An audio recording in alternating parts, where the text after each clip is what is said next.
السلام عليكم ورحمة الله وبركاته. ازيكم حبايبي؟ عاملين ايه؟ يا رب تكونوا بخير. وطبليتنا النهاردة عليها كشري.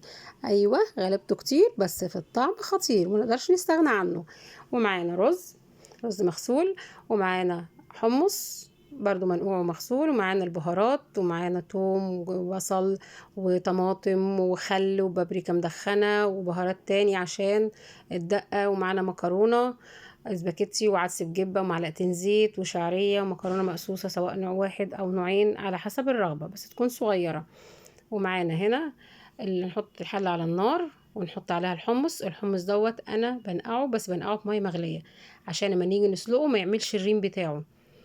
ومسافة ما ميته تبرد أغسله وأقوم حطاه تاني يستوي بقى ويكمل تسوية النار.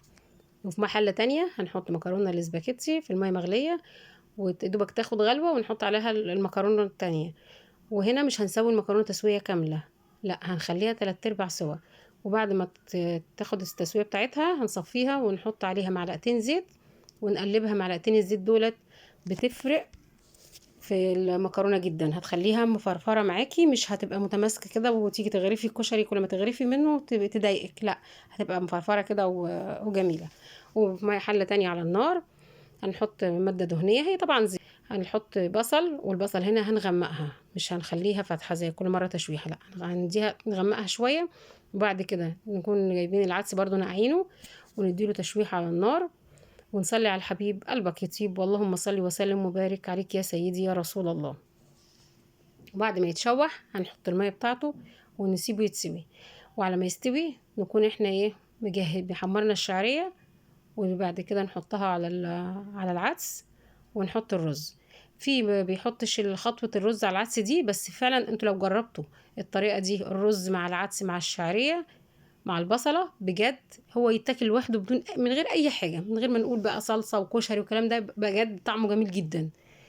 وبعد كده نظبط له ميته ونحط له ملحه. وهنا لو المية تمام بتاعتها سليق العدس، لان هي دي برضو بتفرق في طعم الرز، وقليلة هنزود المية شوية بس مية مغلية، ونحط ملحه ونسيبه يكمل تسوية. وعلى النار هنحط الزيت ونحط معلقتين توم كبار، عشان دي بقى التكات هنا بتاعة الكشري والحركات.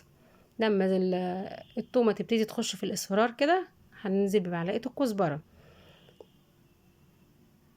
وأول ما تاخد الكزبرة تشويحة هنخش بالتكة الأولانية اللي هي البابريكا، بتكون بابريكا مدخنة. البابريكا هنا هي البطل بتاعنا، وفي كمان تكتين هي اللي بتفرق في طعم الكشري، بتخليه زي المحلات بالظبط. وقلتلك اكتر طعمه احلى من المحلات هتقولي كدابه. والتكه التانية ان احنا هنحط معلقتين خل. ايوه، معلقتين الخل دولت بتخلي طعم الصلصه خطير. وبالمناسبه الكشري بتوم مش ببصل. والتكه التالتة بنحط شويه ميه من المكرونه. ايوه، ميه المكرونه دي بتطعمها وبتخليها جميل جدا. وبرده ميه المكرونه ديت لو انت بتعملي بشاميل وما عندكيش لبن وكان تقيل، تخففيه بشوية مية من المكرونة، بتظبط الدنيا معاكي. ونحط الطماطم، وبعد ما تتسبك ونزود لها ميتها هنحط لها معلقتين بصل متشوحين من اللي احنا كنا عاملينهم للرز. ونحط بقى بهاراتنا اللي هي طبعا الكمون والكزبرة والفلفل والبهارات السبعة، وكده تاخد غلوة وتمام أوي ندفع عليها. هنا بقى هنحط طاسة على النار ونحط معلقتين زيت ونحط عليهم معلقة شطة كبيرة. ايوه شطه، عشان الشطه دي بقى مش عارفه بيسموها الزيت الكشري، بيسموها دقه، انا صراحه مش عارفه، بس انا مسمياها دقه برضو. وطبعا هنديها تشويحه حبه الشطه، وبعد كده هنحط عليها ننزل بالطماطميتين ونديهم تشويحه كده، وبعد كده ننزل عليهم بمعلقتين بكبشتين صلصه ونديها غلوه. هي بتبقى بجد دي خطيرة يعني. بصي هي الغلبة كتير زي ما قلت لكم، بس كل خطوة في الكشري دي بتفرق في طعمه، بتدعم طعمه تخليه جميل جدا.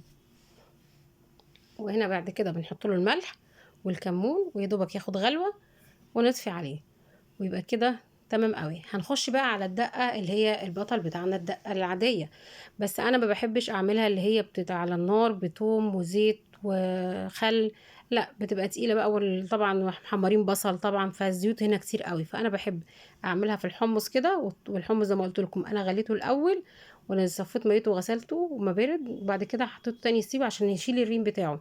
وهنحط بقى بهاراتنا، بهارات السبعة والشطة والكمون والفلفل والكزبرة ورشة بسيطة من البهارات السبعة والليمون. وبنحط كمان معلقة هريسة شطة، هي دي حسب الرغبة بس أنا بحب أحطها، بالطعم برضو بتزود إيه، بتدعم طعم الحمص. هو دوت يعتبر زي الحمص الشام بس ناقصه طماطم. وهنا بقى خلاص خلصنا الكشري جهزناه، هنبتدي نغرفه. والله في اللي بيحب يحط المكرونة الأول وفي اللي بيحط الرز الأول، بس أنا ولادي بيحبوا المكرونة هي اللي تتحط الأول، بعد كده الرز من فوق.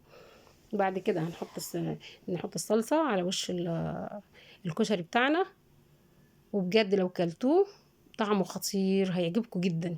وبعد كده هنجيب الدقة اللي احنا عملناها، ناخد شوية حمص نحطهم، وهنحط طبعا مية الدقة. المية دي كنز، طعمها تحفة، هي دي برضو بتفرق في تكات الكشري، بس على حسب الرغبة، في اللي بيحب يكترها، في اللي بيحب يحطها قليلة زي ما تحبوا. وهنحط الدقة التانية بقى اللي هي بالشطة، دي هي مشطشطة شوية، وانتوا بتحطوا منها حذر شوية عشان طبعا حامية على ولادنا وكده. ونحط البصل، ونصلي على الحبيب قلبك يطيب، وبألف هنا. واللهم صل وسلم وبارك عليك يا سيدي يا رسول الله. وما تنسوناش في كومنت وسبسكرايب وتقولنا رأيكم ايه. وادي الكشري، ودي الدقة برضو اللي احنا عاملينها، وصلصة تدعيم للي يحب يزود.